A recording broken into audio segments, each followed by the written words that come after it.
If your website is slow, I can guarantee you that you are doing one of these mistakes I'm going to tell you. And I can guarantee you also there's a very easy fix for all these mistakes you can apply and make your website blazing fast. And I'm not taking hosting as a factor because being a developer, I know you can make any WordPress website faster with any hosting. So here are the 5 top mistakes that I'm sure you're doing if your website is slow. So mistake number 1, you're using the older version of PHP.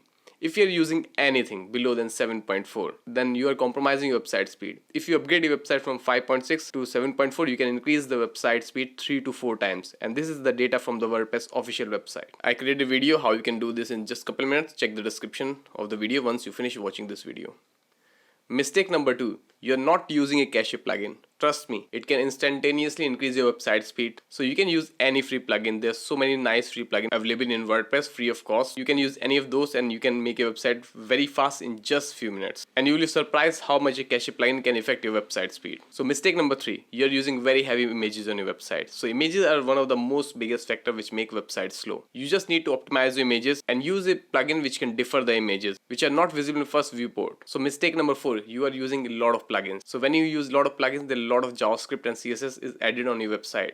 So what you can do, you can delete all the unwanted plugins which you do not need. You can add a plugin which can handle the JavaScript and CSS added by all these plugins. And number 5, if your WordPress plugins and themes are not updated, your website will be slow. So update today all the plugins, themes and WordPress. Okay, in the description of this video, I will add the links how you can fix all these points. Comment down below if you're doing any of this mistake on your WordPress website.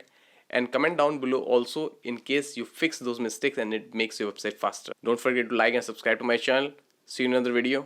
I hope you like this compact tutorial.